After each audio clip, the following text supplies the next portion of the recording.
Welkom graad 7's. Reg, stel jou voor, 'n eindelose oseaan van goue sand wat strek so ver as wat die oog kan sien. En iewers daar, diep in hierdie ongenaakbare Sahara-woestyn, heeltemal verborge vir die buitewêreld, lê 'n antieke stad van goud en boeke. Vandag gaan ons op 'n werklik onvergeetlike reis deur die geskiedenis van Timbuktu. Ek is julle gids op hierdie visuele ontdekkingstog om seker te maak julle is absoluut slaggereed vir daardie geskiedenis-eksamen.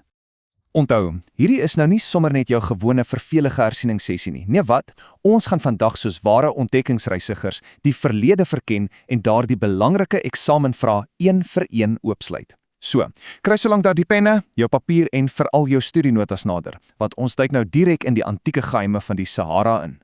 Hier is ons roetekaart vir vandag. Nommer 1. Ligging en goue era. 2. Leo Africanus. 3. Die opvoedingsentrum. 4. Manuskripte en Suid-Afrika. En 5. Wêrelderfenis. Kom ons spring weg. Afdeling 1. Ligging en goue era. Die heel begin van Timbuktu. Kom ons begin by vraag 25. Wanneer presies is Timbuktu gestig en wat was dit oorspronklik? Wel, dit het in 1100 na Christus begin. En dis dalk nie wat jy verwag nie, maar dit was bloot net 'n ruskamp vir moeie reisigers op die rand van die woestyn. So vir vraag 26, hoekom was hierdie spesifieke ligging dan so absoluut perfek om later 'n magtige hoofstad te word? Dink so daaraan, dit was strategies net briljant geleë, presies in die middel tussen die belangrike soutmyne in die noorde en die ryk goudmyne in die suide, letterlik in die middel van rykdom. Nou, as ons by vraag 27 kom, dinge raak nou regtig interessant. Waarom het mense in Europa gedink hierdie stad is so 'n reuse geheimsinnige plek? Vir jare het Europeërs net wilde gerugte gehoor van paaie wat glo met soliede goud geplavei is. Maar die ware rede vir die misterie? Dit was doeteenvoudig net verskriklik moeilik om daar te kom. 'n Mens moes deur onmoontlike, gevaarlike woestyne reis. Vir Europa was dit omtrent soos 'n onbereikbare sprokkieswêreld. Afdeling 2. Leo Africanus en sy fascinerende ooggetuie stories. Kom ons ontmoet vir Leo Africanus. Maak seker jy het hierdie neergeskryf vir vraag 28. Hy is oorspronklik in Spanje gebore met die naam Hassan ibn Mohammed al-Wazan, waarna sy moslimfamilie weens omstandighede na Marokko moes vlug. Nou, vraag 29 is 'n verstommende stukkie inligting. Kan jy glo hy was slegs 16 jaar oud toe hy Timbuktu vir die heel eerste keer saam met sy oom besoek het? 16. Maar wag, vir vraag 30 kry ons die ware Hollywood-drama. Later tydens sy reis op die Middellandse See is hy deur mededoenlose Europese seerowers gevang. Omdat hy so buitengewoon slim en opgevoed was, is hy as 'n spesiale slaaf aan Paus Leo X gegee. Die paus was so stom geslaan deur sy fenominale kennis dat hy hom bevry het, hom gedoop het en hom die naam gegee het wat ons vandag ken, Leo Africanus. Goed so, hoekom onthou ons hom vandag nog? Dit beantwoord vraag 31. Hy het 2 massiewe belangrike boeke geskryf, African Geography en Description of Africa. Hierdie boeke was letterlik vir 'n volle 100 jaar Europa se enigste ware bron van inligting oor die Afrika vasteland. Maar kyk mooi na vraag 32 se kernpunt. Moderne historiese waarsku ons. Hulle het bietjie kritiek. Hulle vermoed dat Leo nie regtig alles wat hy in daardie boeke beskryf het met sy eie 2 oë gesien het nie. Hy het baie stories en hoorsê by Marokkaanse handelaars oorgeskryf, wat natuurlik beteken dat sy inligting dalk nie altyd 100% akkuraat was nie. Maar steeds, sy boeke skets vir ons 'n prentjie wat ons vandag as bron A ken. Vir vraag 33 leer ons hoe die destydse koning oor kennis gedink het. Hierdie koning het kennis ongelooflik hoog geag. Hy het letterlik uit sy eie persoonlike rykdom regters, onderwysers en priesters aangestel en ruim betaal. En wat van vraag 36 oor die leefstyl saans? Leo Africanus beskryf die aande as heerlik vreedsaam. Mense was vrolik, hulle het in die strate gedans en wonderlike musiek gemaak. Ons moet natuurlik ook net noem, die bron meld wel 'n donkerder historiese realiteit van die era. Die inwoners het heelwat slawe aangehou. Alright, kom ons kyk gou na vraag 34 en 35 wat oor geld en handel gaan. Wat sou jy raai was die absolute winsgewendste handelsware in Timbuktu? Goud? Miskien sout? Nee, glad nie. Dit was boeke. Handelaars het meer wins gemaak uit die verkoop van boeke as enigiets anders in daardie markte. Dit wys net weer eens hoe kosbaar inligting vir hulle was. En hoe het hulle betaal? As jy iets groots en diers wou koop, het jy met soliede goudklonte betaal. Maar as jy nou net 'n brood of iets kleins wou kry, wat was jou klein geld?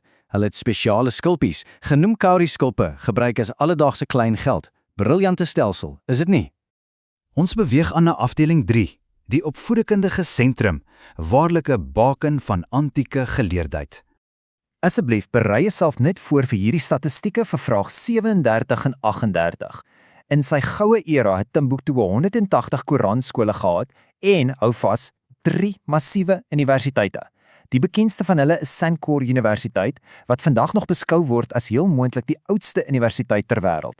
Nou, hoe het klasse daar gewerk? Dit lei ons na vraag 41. Daar was absoluut geen vaste vervelige kursusse waar jy net sit en luister nie. Studente het saam met leermeesters in privaathuise of moskeeë gesit en intens met mekaar gedebatteer. Dit was 'n absolute broeikas van kritiese denke en redenering.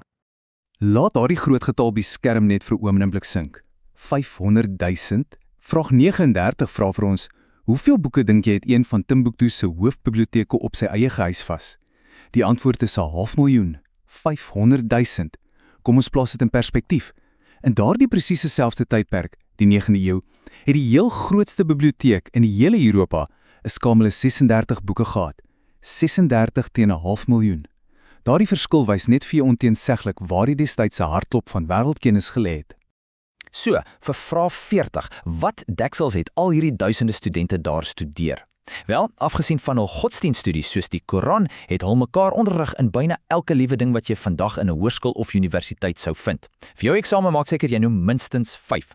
Hulle het wiskunde, chemie, fisika, astronomie, wat natuurlik sterrekunde is, en geneeskunde studeer. Hulle het ook regte, geskiedenis, argitektuur en ja, selfs dinge soos musiek en plantkunde behandel. 'n Mens kan verseker sê dit was die wetenskaplike hoofstad van daardie wêreld.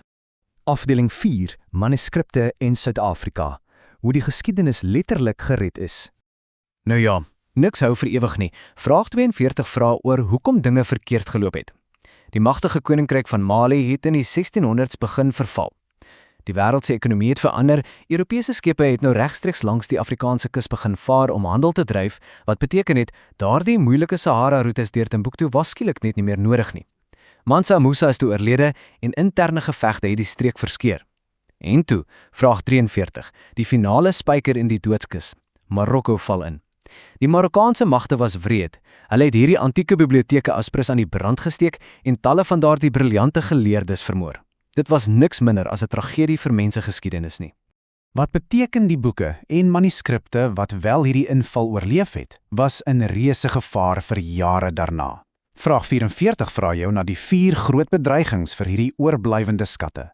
Nommer 1, die bladsyre het doeteenvoudig bitter bros en oud geword. 2, insekte, soos termieke, het die papier as 'n lekker middagete gesien. 3, klam weer in die reenseisoen het waterskade aangerig. En 4, mense het uit moedeloosheid die kosbare boeke onwettig aan onkundige toeriste begin verkoop vir vinnige kontant. Maar, asseblief let op vraag 45. Die plaaslike families het nie net gaan lê nie, hulle het terugbaklei.